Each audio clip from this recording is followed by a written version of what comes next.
আসসালামু আলাইকুম রাহমাতুল্লাহ। প্রিয় দর্শক, আগেও আমরা মহামূল্যবান হাদিস জেনেছি এবং এখনও আমরা নবী সাল্লাল্লাহু আলাইহি ওয়াসাল্লামের 10টি মহামূল্যবান হাদিস জানব।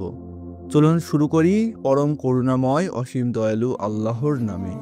নম্বর 1, ইবনু মাসউদ রাদিয়াল্লাহু তাআলা আনহু বলেন, রাসূলুল্লাহ সাল্লাল্লাহু আলাইহি ওয়াসাল্লাম বলেছেন, নারী হচ্ছে গোপন বস্তু। যখন সে বাড়ি থেকে বের হয় তখন শয়তান তাকে নগ্নতার প্রতি ক্ষিপ্ত করে তোলে।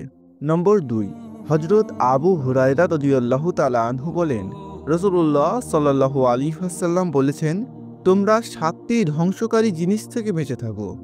সাহাবাগণ বললেন, সেগুলো কি? রাসূলুল্লাহ সাল্লাল্লাহু আলাইহি ওয়াসাল্লাম বললেন, 1, শিরক করা, 2, জাদু করা, 3, অবৈধভাবে মানুষ হত্যা করা, 4, সুদ ভক্ষণ করা, 5, ইয়াতিমের সম্পদ ভক্ষণ করা, 6, যুদ্ধে মাঠ হতে পালিয়ে যাওয়া এবং 7, নিরীহ সতীসদ্ধি ঈমানদার নারীদের প্রতি মিথ্যা অপবাদ দেওয়া। নম্বর 3, হযরত আনাস ইবনে মালিক রাদিয়াল্লাহু তাআলা আনহু বলেন, নবী করিম সাল্লাল্লাহু আলাইহি ওয়াসাল্লাম বলেছেন, তোমরা আমার থেকে 6টি জিনিস গ্রহণ করো, আমি তোমাদের জন্য জান্নাতের ব্যবস্থা করব। 1, তোমাদের কেউ কথা বললে মিথ্যা বলবে না। 2, ওয়াদা করলে তার খেলাপ করবে না। 3, আমানত রাখা হলে তার খেয়ানত করবে না। 4, বেগানা নারী পুরুষ হতে চক্ষু নিচু রাখো। 5, অন্যায় কর্ম থেকে হাত বিরত রাখো। 6, লজ্জাস্থান হেফাজতে রাখো। নম্বর 4, হযরত মুয়াবিয়া ইবনু হাইদা রাদিয়াল্লাহু তাআলা আনহু বলেন, রাসূলুল্লাহ সাল্লাল্লাহু আলাইহি ওয়াসাল্লাম বলেছেন, 3 শ্রেণীর মানুষ এমন রয়েছে যাদের চক্ষু জাহান্নাম দেখবে না। 1, যারা আল্লাহর রাস্তায় পাহারা দেয়। 2, যারা আল্লাহর ভয়ে কাঁদে। 3, যারা বেগানা নারীকে দেখে চক্ষু নিচু করে। নম্বর 5, হযরত আব্দুল্লাহ ইবনে মাসউদ রাদিয়াল্লাহু তাআলা আনহু বলেন, রাসূলুল্লাহ সাল্লাল্লাহু আলাইহি ওয়াসাল্লাম বলেছেন, যার অন্তরে সরিষা সমপরিমাণ ঈমান আছে সে জাহান্নামে যাবে না, আর যার অন্তরে সরিষা সমপরিমাণ অহংকার আছে সে জান্নাতে যাবে না।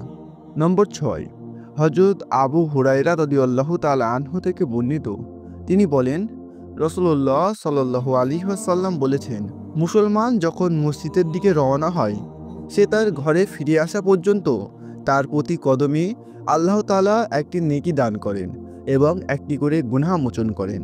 নম্বর 7, হযরত আবু হুরায়রা রাদিয়াল্লাহু তাআলা আনহু বলেন, রাসূলুল্লাহ সাল্লাল্লাহু আলাইহি ওয়াসাল্লাম বলেছেন, যে ব্যক্তি জিহাদ না করে বা জিহাদের কামনা পোষণ না করে মারা যায় সে মুনাফিকি অংশ বিশেষের সঙ্গে যুক্ত হয়ে মারা যাবে। নম্বর 8, হযরত আবু হুরায়রা রাদিয়াল্লাহু তাআলা আনহু বলেন, রাসূলুল্লাহ সাল্লাল্লাহু আলাইহি ওয়াসাল্লাম বলেছেন, 7 শ্রেণীর লোককে আল্লাহ তাআলা তার আরশের নিচে ছায়া দিবেন, যেদিন তার ছায়া ব্যতীত আর কোনো ছায়া থাকবে না। 1, ন্যায়পরায়ণ শাসক। 2, সেই যুবক যে আল্লাহর ইবাদতে বড় হয়েছে। 3, সেই ব্যক্তি যার অন্তর সর্বদা মসজিদের সাথে সম্পৃক্ত থাকে, সেখান থেকে বের হয়ে আসার পর তথায় ফিরে না যাওয়া পর্যন্ত। 4, এমন 2 ব্যক্তি যারা আল্লাহর ওয়াস্তে পরস্পরকে ভালোবাসে, আল্লাহর ওয়াস্তে উভয়ে মিলিত হয় এবং তার জন্যই পৃথক হয়ে যায়। 5, এমন ব্যক্তি যে নির্জনে আল্লাহকে স্মরণ করে আর তার চক্ষু অশ্রু বিসর্জন দিতে থাকে। 6, এমন ব্যক্তি যাকে কোনো সম্ভ্রান্ত সুন্দরী নারী আহ্বান করে আর সে বলে, আমি আল্লাহকে ভয় করি। 7, সে ব্যক্তি যে গোপনে দান করে, এমনকি তার বাম হাত জানতে পারে না সে কি দান করেছে। নম্বর 9, হযরত আবু আইয়ুব রাদিয়াল্লাহু তাআলা আনহু হতে বর্ণিত, রাসূলুল্লাহ সাল্লাল্লাহু আলাইহি ওয়াসাল্লাম বলেছেন, কোনো লোকের জন্য বৈধ নয় যে সে তার ভাইয়ের সাথে 3 দিনের অধিক এমনভাবে সম্পর্ক ছিন্ন রাখবে যে দুজনের দেখা হলেও একজন এদিকে আরেকজন অন্যদিকে মুখ ঘুরিয়ে রাখবে, তাদের মধ্যে যে আগে সালাম দিবে সেই উত্তম। নম্বর 10, হযরত মুয়াবিয়া রাদিয়াল্লাহু তাআলা আনহু হতে বর্ণিত, তিনি বলেন, রাসূলুল্লাহ সাল্লাল্লাহু আলাইহি ওয়াসাল্লাম বলেছেন, আল্লাহ যার মঙ্গল চান তাকে দ্বীনের ইলম দান করেন।